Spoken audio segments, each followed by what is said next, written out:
রুকাইয়া জাহান চমক এবার আলোচনায় ক্রিকেট নিয়ে। এশিয়া কাপে বাংলাদেশ পাকিস্তানের মহারণ ঘিরে তার ভবিষ্যৎবাণী। ৭১-এ হারাইছি, আজকেও হারাবো। অনুরাগীদের মন্তব্য উত্তাপ ছড়ালেন চমক।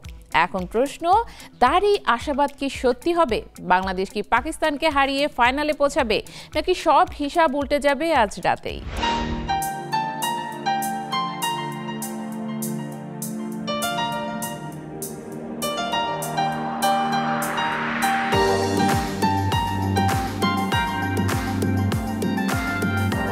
ছোট পর্দার জনপ্রিয় মুখ রুকাইয়া জাহান চমক।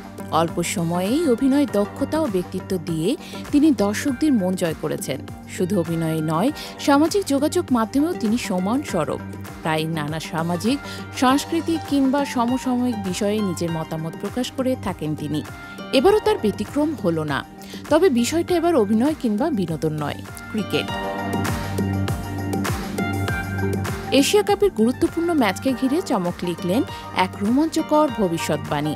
বাংলাদেশ বনাম পাকিস্তানের এই লড়াই নিয়ে তার প্রত্যাশা স্পষ্ট।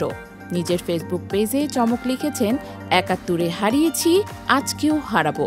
অর্থাৎ ইতিহাসের প্রেক্ষাপট টেনে এনে তিনি দৃঢ় আত্মবিশ্বাসী কণ্ঠে জানিয়েছেন, আজও বাংলাদেশই জয়ী হবে পাকিস্তানের বিপক্ষে। চমকের এই পোস্টকে ঘিরে সামাজিক মাধ্যমে শুরু হয়েছে তুমুল আলোচনা। অসংখ্য অনুরাগী মন্তব্য করেছেন তার স্ট্যাটাসে। কেউ লিখেছেন, আজ জিতবে ইনশাল্লাহ। কেউ আবার আরও উৎসাহ যোগ করে বলেছেন, বাঁচা মরার লড়াইয়ে লিটন দাসকে মাঠে দেখার অপেক্ষায় আছি। পাকিস্তানকে হারিয়ে আমাদের ফাইনালে যেতে হবে। আবার কেউ কেউ পাল্টা মন্তব্য করে চমকের আশাবাদকে খানিকটা ব্যঙ্গও করেছেন। এক অনুরাগী লিখেছেন, বাংলাদেশ আর পাকিস্তান এখন আলাদা কিছু নেই। তবে এসব মতবিরোধের মাঝেই ফুটে উঠেছে একটাই অনুভূতি, বাংলাদেশের জয়ের তীব্র প্রত্যাশা। কারণ আজকের ম্যাচের গুরুত্ব অনেক। এশিয়া কাপের সুপার 4 পর্বে আজকের লড়াইয়ে নির্ধারিত হবে কে যাবে ফাইনালে। বাংলাদেশ যদি জয় পায়, সরাসরি ফাইনালে জায়গা করে নেবে টাইগাররা। অন্যদিকে পাকিস্তান জয়ী হলে তারাই পাবে ফাইনালের টিকিট। ইতিমধ্যে প্রথম দল হিসেবে ভারতে ফাইনাল জায়গা নিশ্চিত করেছে। ফলে আজকের ম্যাচই মূলত নির্ধারণ করবে ভারত ফাইনালে কাকে প্রতিদ্বন্দ্বী হিসেবে পাবে, বাংলাদেশ নাকি পাকিস্তান। বাংলাদেশ ক্রিকেট দলকে ঘিরে ভক্তদের আবেগ বরাবরের মতো তুঙ্গে। এবার সেই আবেগে যোগ দিয়েছে রুকাইয়া জাহান চমকও। অভিনয়ের বাইরেও যে তিনি দেশের ক্রিকেটের প্রতি নিবিড় ভালোবাসা রাখেন, তার পোস্ট থেকেই তা স্পষ্ট।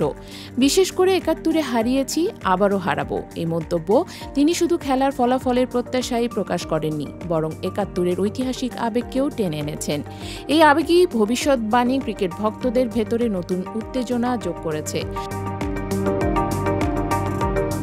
এখন শুধু অপেক্ষা, মাঠের খেলায় কে জয়ী হবে। রুকাইয়া জাহান চমকের প্রত্যাশা কি বাস্তবের রূপ নেবে? বাংলাদেশ কি সত্যিই পাকিস্তানকে হারিয়ে ফাইনালে জায়গা করে নেবে, নাকি পাকিস্তানই উল্টে দেবে সব হিসাব? দর্শকরা এখন তাকিয়ে আছেন মাঠের দিকে, আর সমর্থকরা ভরসা রাখছেন মিরাজ, লিটন, সাকিবদের ওপর। অন্যদিকে চমকের মতো অসংখ্য ভক্তের একটাই চাওয়া, বাংলাদেশ আর জয়ী হোক, বাংলাদেশের পতাকা ফাইনালের মঞ্চে উড়ুক।